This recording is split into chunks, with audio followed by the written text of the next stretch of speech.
tengah-tengah katanya dalam pergantian tahun.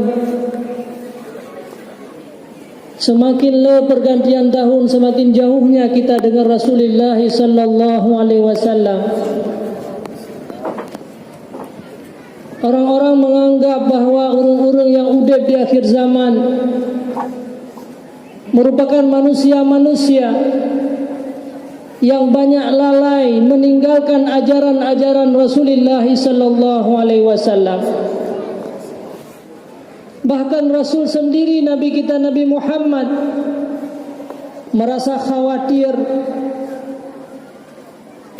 bersedih seandainya beliau mengingat bagaimana keadaan dan kondisi umatnya dikala mereka hidup di akhir-akhir zaman. Banyak kelompok-kelompok yang hidup di akhir zaman, mereka berkumpul-kumpul hanya untuk mengundang malapetaka-malapetaka besar. Banyak manusia-manusia yang berkumpul di akhir zaman yang mereka mengabaikan ajaran-ajaran Rasulullah sallallahu alaihi wasallam. Tetapi dengan izin Allah Subhanahu wa taala, ternyata ada sekelompok umat manusia, ada sekelompok umat Nabi Muhammad sallallahu alaihi wasallam yang mereka meninggalkan segala aktivitas-aktivitas mereka, kegiatan-kegiatan yang kita tinggalkan pada malam yang berbahagia ini, berkumpul katanya bersama-sama pada tempat yang mulia ini. Inilah perkumpulan yang mengundang rahmat yang paling besar daripada Allah Subhanahu wa taala. Perkumpulan lagi nyukuh yang bisa menolak segala malapetaka dan musibah-musibah besar. Inilah perkumpulan yang dibangga-banggakan oleh Allah Subhanahu wa taala, yang disebutkan nama katanya satu persatu di hadapan para orang-orang yang mulia, yaitu di hadapan para malaikat-malaikat Allah. Maka katanya sangat bersyukur di hadapan Allah Subhanahu wa taala. Berapa banyak manusia yang ulet-ulet di atas muka bumonya, hana mandu-mandu mereka bisa hadir pada tempat yang mulia. Hana mandu-mandu manusia bisa hadir pada tempat yang diiradah oleh Allah Subhanahu wa taala, pada tempat yang dicintai oleh Allah Subhanahu wa taala. Tetapi sangat bersyukur, berapa banyak manusia yang dihidupkan oleh Allah hana mandu-mandu beriman kepada Allah. Cukuplah manusia yang diciptakan oleh Allah semenjak masa Nabi Adam alaihi salam sampai hari akhirat nanti, hana mandu-mandu beriman, hana mandu-mandu mereka taat. Tidak semua mereka merupakan penghuni syurga, akan tetapi tidak sedikit manusia yang diciptakan di atas muka bumi ini, mereka hidup dalam keadaan kufur kepada Allah. Bahkan katanya urangnya dipilih oleh Allah sebagai orang-orang mukmin. Ibadat apa yang pernah katanya persembahkan di hadapan Allah? Kenapa kita lahir daripada orang tua Islam, hidup dalam lingkungan urung-urung Islam, di sekeliling katanya para ulama-ulama yang mengajarkan agama, supaya kita menjadi manusia-manusia yang sukses di dunia sampai dengan sukses di hari akhirat nanti. Semuanya ini atas kasih sayang Allah Subhanahu wa taala. Sementara mereka diciptakan oleh Allah sebagai orang-orang kafir, mereka dipersiapkan untuk menjadi penghuni neraka jahanam, hidup dalam lingkungan orang-orang kafir, lahir daripada keluarga-keluarga kufur. Akhirnya mereka sengsara selama-lamanya dalam neraka jahanam. Maka jangan kita sia-siakan kasih sayang Allah yang paling besar. Saudaraku sekalian, sesungguhnya Allah menciptakan kita sebagai orang-orang beriman, sebagai pertanda kita sedang dipersiapkan untuk menjadi penghuni surga, untuk mendapatkan hadiah terbesar, kebahagiaan yang selama-lamanya. Begitu juga dengan keturunan-keturunan kita. Maka iman dan Islam yang na dalam dada gedanya uronyo, mohonlah kepada Allah agar kita bisa mempertahankan sampai detik akhir daripada kehidupan gedanya. Selawat dan salam sama-sama tanyo hantarkan kepada Rasulullah sallallahu alaihi wasallam. Beliaulah yang sangat banyak sekali perjuangan, berbagai macam penderitaan Rasulullah Nabi kita Nabi Muhammad, kesedihan dan kesengsaraan yang beliau rasakan, pengorbanan daripada beliau bukanlah untuk pribadi dan untuk keluarga beliau, kepahitan dalam hidupnya Rasulullah, semuanya untuk kebahagiaan bagi kita semuanya umat Islam, umatnya Nabi Muhammad sallallahu alaihi wasallam. Di tengah-tengah malam beliau mengalirkan air mata, keluar daripada rumahnya, gejak bak perkuburan Baqi'. Beliau bersujud di hadapan Allah, air matanya deras yang turun, bahkan membasahi seluruh tanah-tanah di perkuburan Baqi'. Keluarga Rasulullah mencari Rasulullah kemana-mana. Akhirnya Siti Fatimah yang merupakan putri daripada beliau yang sangat kasih sayang dengan Rasulullah sallallahu alaihi wasallam bertanya. Begitu sedihnya beliau dikala melihat orang tuanya, ayahandanya yang sangat banyak air mata, dia bersujud di hadapan Allah. Kan karena pernah berbuat kesalahan. Rasulullah bersujud kan karena nadausa, bukan karena pernah Rasulullah melakukan maksiat, akan tetapi hanya semata-mata untuk kebahagiaan bagi umatnya. Putrinya Fatimah bertanya, "Ya Rasulullah, apa yang sedang terjadi terhadap engkau? Sudah sangat lama engkau merasakan kepedihan dalam hidupmu ya Rasulullah. Tapi pada malam ini, di tengah malam seperti ini, engkau bersujud di depan perkuburan-perkuburan. Apa yang sedang menimpa engkau ya Rasulullah?"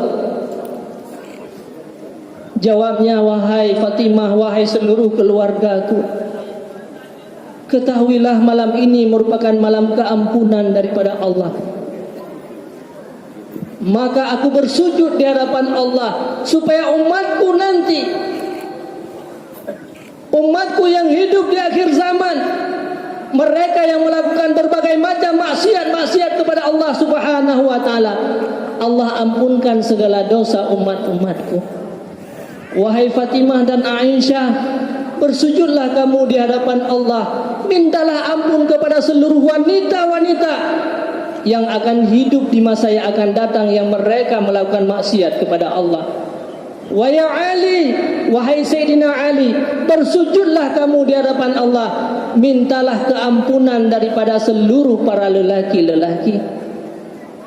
Maka pengorbanan dan kesedihan yang pernah menimpa keluarga Rasulullah sallallahu alaihi wasallam, mandum-mandumnya adalah untuk kebahagiaan bagi kita.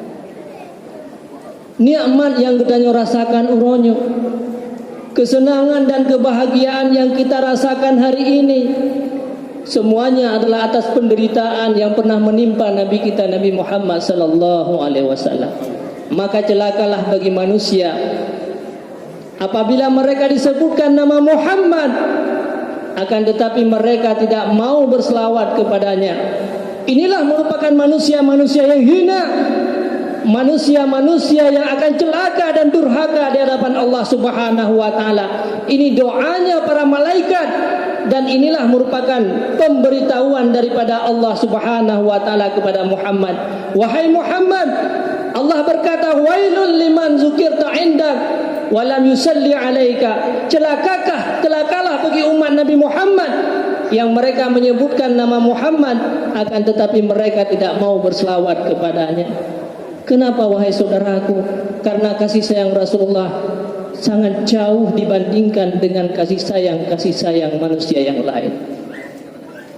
Mudah-mudahan harapan kita pada malam yang berbahagia ini, Kita tinggalkan segala aktivitas kitanya, hanyalah semata-mata untuk membahagiakan Rasulullah sallallahu alaihi wasallam. Ketahuilah wahai saudaraku, segala amal kebaikan yang kita lakukan di atas muka bumi ini, Rasulullah pernah berkata dan bersabda, semuanya dihadirkan di hadapan Rasulullah sallallahu alaihi wasallam. Inna hayati khairul lakum, sesungguhnya hidupku baik bagi kamu dan matiku juga baik bagi kamu, karena seluruh amal engkau selalu dibawa di hadapanku di saat aku meninggal nanti. Dan apabila aku memperdapatkan amal kebaikan, maka aku mohon kepada Allah akan Allah memberikan pahalanya. Maka inilah harapan daripada kita, kita bisa dipertemukan nanti dengan Rasulullah di hari akhirat nanti. Amin. Selawat dan salam juga kepada al dan sahabat beliau, para alim ulama, mutaqaddimin dan mutaakhirin. Para ulama-ulama inilah pendidik dan pembimbing kita. Hanya duduk dengan para ulama, Allah berikan rahmat yang paling banyak kepada kita. Hanya melihat para ulama-ulama, pada malam ini kita hadir untuk satu majlis dengan para orang tua kita, para ulama-ulama kita. Maka pernah terjadi pada masa yang lalu, ada sebuah desa Nasabau kampung yang menimpa kemarau panjang. Pernah menimpa sebuah kemarau panjang. Banyak orang-orang saleh berdoa di hadapan Allah, ya Allah turunkanlah hujan kepada kami. Telah matilah semua hewan-hewan. Telah banyaklah manusia-manusia yang menimpa musibah akibat kemarau yang panjang. Banyak di saat itu orang-orang berdoa di hadapan Allah. Akan tetapi tiba-tiba datanglah seorang lelaki. Beliau berdoa, Allahumma askina bima fi ra'si. Ya Allah turunkanlah hujan dengan sebab apa yang pernah mata ini melihat, dengan sebab apa yang pernah ada di kepalaku, ya Allah turunkanlah hujan. Tiba-tiba hujan langsung turun. Orang-orang heran. Urung-urung bawadayan merasa heran, wahai pemuda, engkau merupakan manusia biasa, engkau hanya orang-orang biasa, bukan seorang ulama. Kenapa doa engkau dikabulkan oleh Allah Subhanahu wa taala? Apa yang sebenarnya engkau lihat? Engkau bertawasul dengan apa yang ada di kepala engkau. Akhirnya beliau berkata, wahai saudaraku sekalian, sesungguhnya mata ini pernah melihat seorang ulama yang namanya Aba Yazid Al-Bustami. Karena dengan sebab mata ini pernah melihat para ulama, maka aku bertawasul di hadapan Allah Subhanahu wa taala. Maka sebab inilah Allah berikan hujan, merupakan yang sudah lama kemarau yang menimpa sebuah desa itu. Begitu besarnya peran para ulama-ulama, apalagi malamnya kita duduk dengan para ulama. Mudah-mudahan para ulama-ulama kita diberikan kesehatan oleh Allah Subhanahu wa taala. Ta'zim dan penghormatan Tuhan.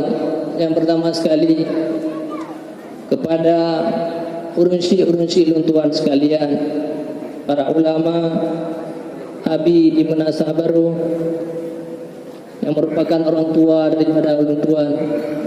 Sebenarnya Tuhan juga layak untuk hadir dan menyampaikan dakwah, apalagi di depan para urunsi-urunsi Tuhan.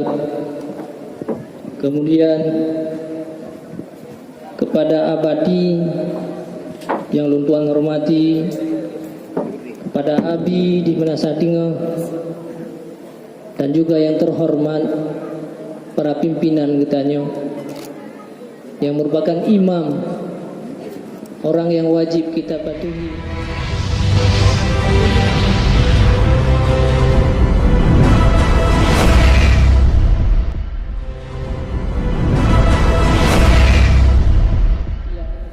Kapan datangnya hari kiamat? Karena kematian juga akan datang ke sebuah kewajiban bagi kitanya.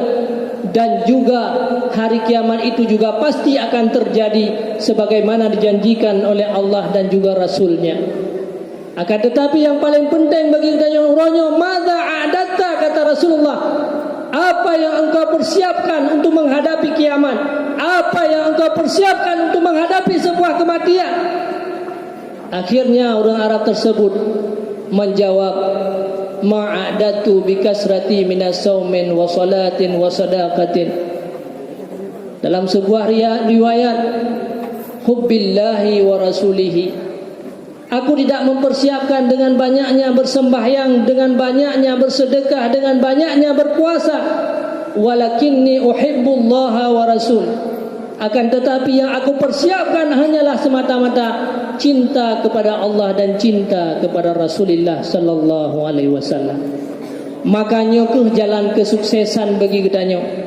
Cinta Allah dan cinta Rasulullah merupakan jalan katanya untuk menyelamatkan iman yang Allah titipkan uronyo kepada katanya. Hanya semata-mata dengan cinta kepada Allah kita akan mendapatkan kasih sayang yang besar daripada Allah Subhanahu wa taala. Hubbillahi wa rasulihi, yaitu dengan mencintai Allah Subhanahu wa taala. Makanya malamnya katanya sedang menampakkan rasa cinta kita kepada Allah. Lidah katanya malamnya sudah kita basahi dengan berzikir kepada Allah. Sejam lebih katanya berzikir kepada Allah, menyebutkan nama-nama Allah Subhanahu wa taala. Maka nama kita akan disebutkan di hadapan Allah Subhanahu wa taala. Nyauronyo malamnya merupakan malam katanya yang dikunjungi oleh seluruh malaikat-malaikat yang ada di bumi. Karena setiap malam Allah Subhanahu wa taala utus sira malaikat. Di antara sekian banyak malaikat yang diutus di atas muka bumi ini, nasira malaikat yang tugasnya untuk mengelilingi bumi ini. Mansabohnya ngejak malaikat tersebut dia sedang partner manusia yang sedang berzikir kepada Allah Subhanahu wa taala. Ternyata di Masjid Murah Mulia yang mulianya. Nah, sekelompok umat Nabi Muhammad yang tengah duduk berzikir kepada Allah, maka saatnya kehubena malaikat mandung guha ya malaikah, halummu, silakan hadirlah ke masjid yang mulia ini. Maka mandung malaikat uronyo hadir di hadapan gedanya. Seandainya kita memandang dengan mata hati gedanya, di atas gedanya adalah banyak para malaikat-malaikat yang sedang mengelilingi gedanya. Akhirnya Allah bertanya, wahai para malaikat, apa yang terjadi di Merah Mulia malam ini? Di dalam datangnya tahun baru. Maka saatnya itu malaikat berkata, ada sekelompok umat manusia hum yuhallilunaka wa yusabbihunaka wa yumajjidunaka ya Allah. Ternyata banyak manusia, ada kelompok manusia yang bertasbih kepada Engkau, menyebut-nyebutkan nama Engkau ya Allah. Singkat cerita, Tuhan sampaikan bahwa akhirnya Allah berkata, apa yang mereka inginkan? Mereka menginginkan surga. Apa yang mereka takuti? Mereka takut kepada neraka jahanam. Pernahkah mereka melihat surga? Pernahkah mereka menikmati surga? Bayangkan wahai para malaikatku, seandainya hamba-hambaku yang ada di Masjid Murah Mulia mereka pernah menikmati surga hanya satu detik, hanya satu saat, sungguh waktu mereka akan mereka habiskan di dalam berzikir kepada Allah Subhanahu wa taala. Seandainya mereka pernah merasakan neraka walau satu detik, sungguh mereka akan menghabiskan umurnya di dalam masjid dan di tempat-tempat yang diridai oleh Allah Subhanahu wa taala. Maka singkat cerita Allah berfirman, Allah berkata di hadapan para malaikat, pada malam ini semua mereka yang hadir aku ampunkan dosa-dosa mereka. Inilah harapan daripada udahnya. Kelah uronyo sebagai untuk menampakkan kehebatan bagi udahnya. Tidak ada arti malamnya acara yang begitu besar, yang lethat dana yang kita habiskan, yang berbagai macam. Apabila kita keluar daripada tempat yang mulia ini, orang-orang diampuni dosa oleh Allah. Maka dengan keberkatan bulan Muharramnya, sebagaimana Allah telah mengampuni dosa Nabi